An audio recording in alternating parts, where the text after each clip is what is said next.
पृथ्वी अपनी दोनों बहनों और भांजी के साथ जानवी के घर पर उससे मिलने के लिए अचानक पहुंच जाते हैं। तभी वहां बाहर से ही जानवी को फ़ोन करेंगे और कहेगी कि तुम अभी कहाँ पर हो, मैं और बहन तुमसे मिलने के लिए आ रहे हैं। तो यह सुनते ही जानवी मना कर देगी और कहेगी कि मैं घर पर नहीं हूँ, किसी काम के बहाने बाहर हूँ। फिर वहाँ से जाने ही वाले होंगे, तभी वो लोग आपस में बात कर रहे होंगे तो दीपिका सुन लेगी और कहेगी कि माँ कोई दरवाजे पर खड़ा है, मेहमान आया लगता है। फिर शोभा सामने देखेगी तभी पृथ्वी होगा, तो उसे देखकर वह उनके पास जाएगी और उसके अंदर बुलाकर लेकर आती है।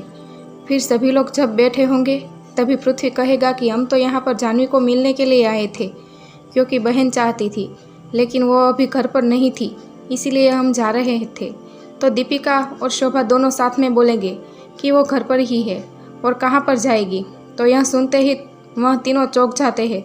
फिर शोभा जानवी को नीचे लेकर आएगी, तभी वह इस बात को घुमा देगी और कहेगी मैं तो सरप्राइज़ दे रही थी, क्योंकि मैंने आपको आते हुए देख लिया था, इसीलिए मैं यह नाटक कर रही थी। लेकिन उसका बिहेव देखकर अब पायल और पृथ्वी की समझ जाते हैं कि जानवी कुछ ठीक नहीं लग रही है। वहीं जानवी का फ़ोन रोशनी के हाथ में आ जाएगा और उसमें चिराग की फ़ोटो होगी, तो देखकर रोशनी सबको बोलने जाएगी। उससे पहले ही जानवी दीपिका को धक्का देकर पानी का गिलास नीचे गिरा देगी और अपना फ़ोन रोशनी के हाथ में से ले लेगी। इस तरह से वो खुद को बचा लेती है।